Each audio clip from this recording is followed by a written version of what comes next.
आदित्य विष्णु विघ्नेश रुद्र ब्रह्म मरुद्गणा लोकपाल सर्वदेवा चराचरमिदं जगत् सर्वं त्वमे ब्रह्मैव अजमक्षरमद्वयम् अप्रमेयं महाशान्तम् आचलं निर्विकारकम्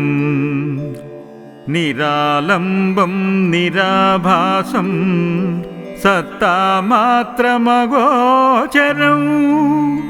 येव त्वां मेधया बुद्ध्या सदा पश्यन्ति सूरया एवमज्ञानगाढान्ध तमोपहत चेतना न पश्यन्ति तदा मूढा सदा दुर्गतिहेतवे विश्वादीनि स्वरूपाणि लीलालोकविडम्बनम् कर्तुमुद्यमरूपाणि विविधानि भवन्ति च तत्तदुक्ता कथः सम्यक् नित्यसद्यति प्राप्तये भक्त्वा श्रुत्वा पठित्वा च सम्प्रूज्य श्रद्धया स्वर्गान् कामानवाप्नोति भवदाराधनात् खलु मम पूजामनुग्राह्य सुप्रसीद भवानघ चपलं मन्मथवशम् अमर्यादमसूयकं पञ्चकं दुःखजनकं पापिष्टं पाहि मां प्रभु सुब्रह्मण्यस्तोत्रमिदं ये पठन्ति द्विजोत्तमा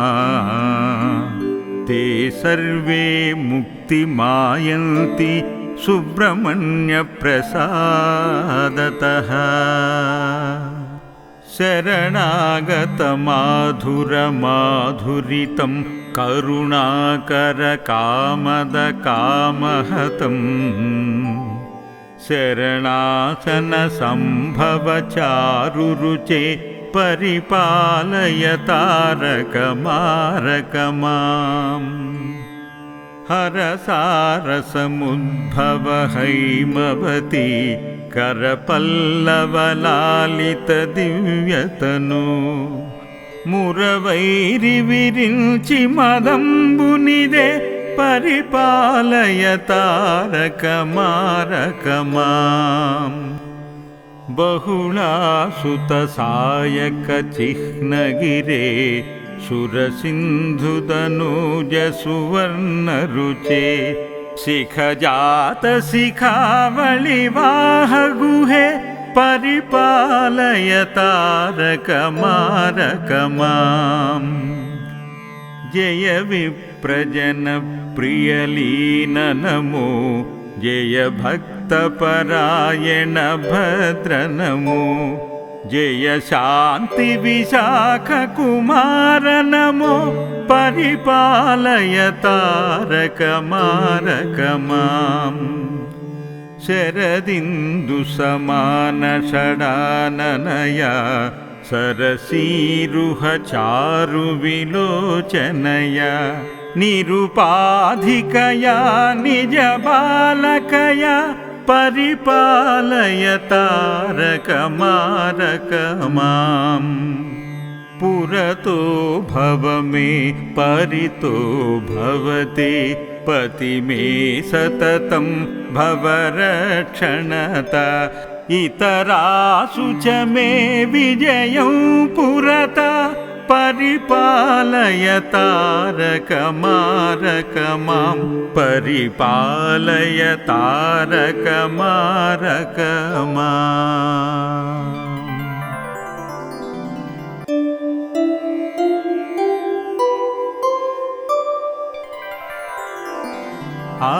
आदित्य विष्णु विघ्नेश रुद्र ब्रह्म मरुद्गणा लोकपाल सर्वदेवा चराचरमिदं जगत् सर्वं त्वमे ब्रह्मैव अजमक्षरमद्वयम् अप्रमेयं महाशान्तम् आचलं निर्विकारकम् निरालम्बं निराभासं सत्तामात्रमगोचरम् येव त्वां मेधया बुद्ध्या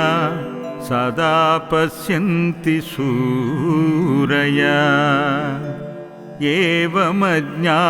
एवमज्ञानगाढान्ध तमोपहत चेतना न पश्यन्ति तदा मूढा सदा दुर्गतिहेतवे विश्वादीनि स्वरूपाणि लीलालोकविडम्बनम् कर्तुमुद्यमरूपाणि विविधानि भवन्ति च तत्तदुक्ता कथः सम्यक् नित्यसद्यति प्राप्तये भक्त्वा श्रुत्वा पठित्वा च सम्प्रूज्य श्रद्धया स्वर्गान् कामानवाप्नोति भवदाराधनात् खलु मम पूजामनुग्राह्य सुप्रसीद भवानघ चपलं मन्मथवशम् अमर्यादमसूयकं पञ्चकं दुःखजनकं पापिष्टं पाहि मां प्रभु सुब्रह्मण्यस्तोत्रमिदं ये पठन्ति द्विजोत्तमा ते सर्वे मुक्तिमायन्ति सुब्रह्मण्यप्रसादतः शरणागतमाधुरमाधुरितं करुणाकरकामदकामहतं शरणासनसम्भवचारुरुचे परिपालय तारकमारकमाम् हरसारसमुद्भव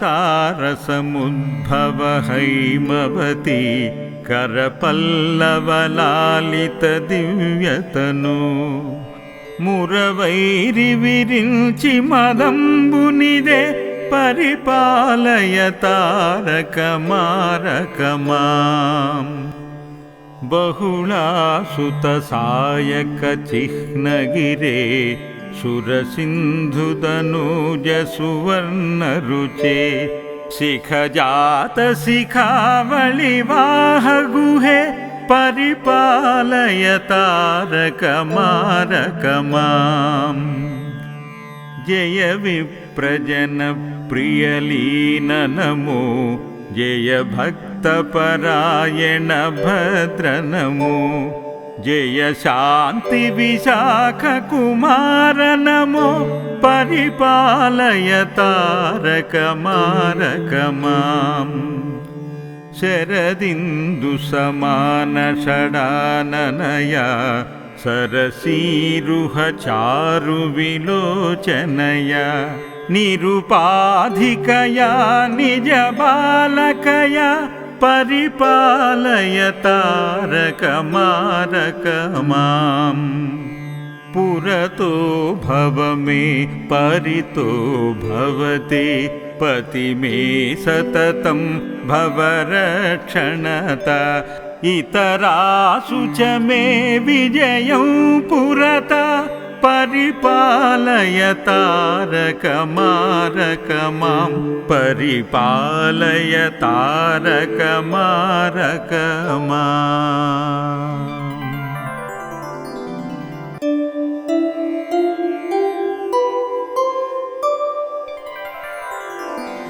आदित्य विष्णु विघ्नेश रुद्रब्रह्ममरुद्गणा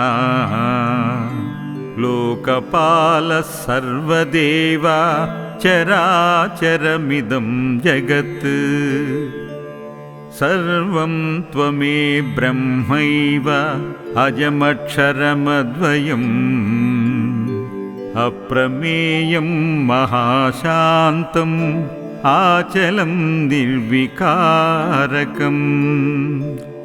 निरालम्बं निराभासं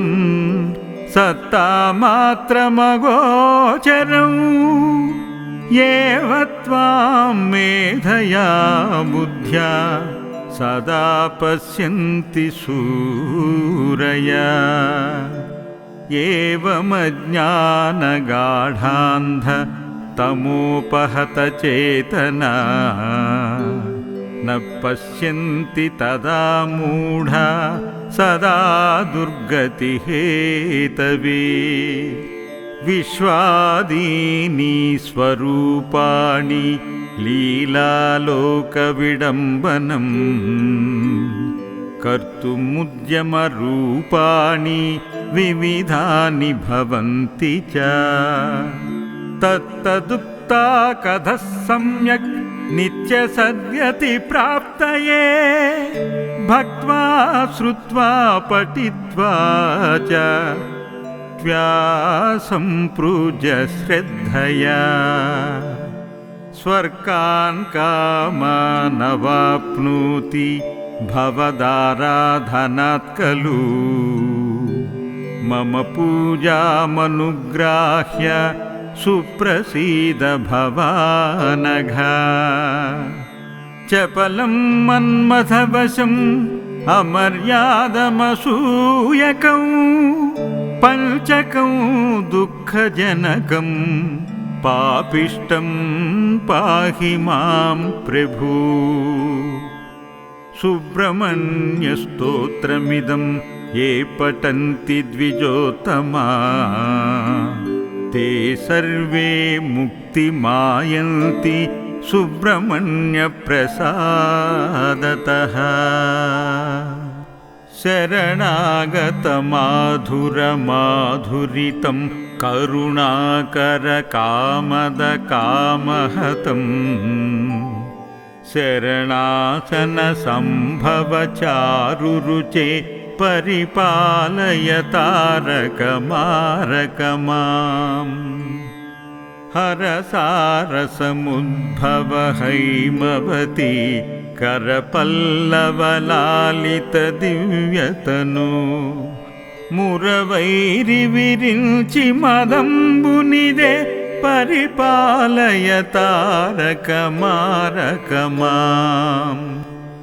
बहुलासुतसायकचिह्नगिरे सुरसिन्धुतनूजसुवर्णरुचे शिखजातशिखावलिवाहगुहे परिपालय तारकमारकमाम् जय विप्रजनप्रियलीन नमो जय भक्तपरायण भद्र नमो जय शान्तिविशाखकुमार नमो परिपालय तारकमारकमाम् शरदिन्दुसमानषडाननया सरसीरुहचारुविलोचनया निरुपाधिकया निजबालकया परिपालय तारकमारकमाम् पुरतो भव मे परितो भवते पति मे सततं भवरक्षणता इतरासु च मे विजयं पुरता परिपालय तारकमारकमां परिपालय तारकमारकमाम्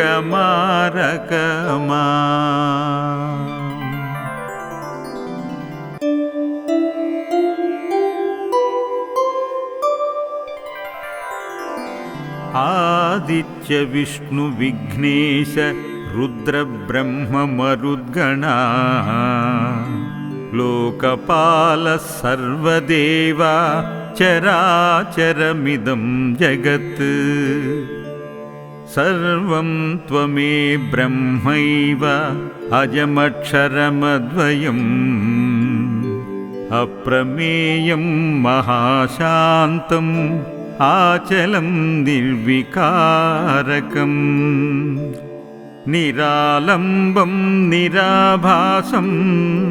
सत्तामात्रमगोचरम् येव त्वां मेधया बुद्ध्या सदा पश्यन्ति सूरया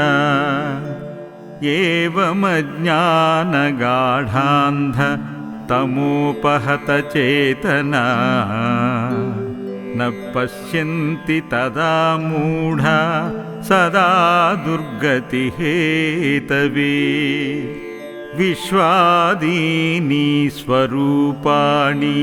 लीलालोकविडम्बनम् कर्तुमुद्यमरूपाणि विविधानि भवन्ति च तत्तदुक्ता कथः सम्यक् नित्यसद्यति प्राप्तये भक्त्वा श्रुत्वा पठित्वा च सम्प्रूज्य श्रद्धया स्वर्गान् कामानवाप्नोति भवदाराधनात् खलु मम पूजामनुग्राह्य सुप्रसीद भवानघ चपलं मन्मथवशम् अमर्यादमसूयकं पञ्चकं दुःखजनकं पापिष्टं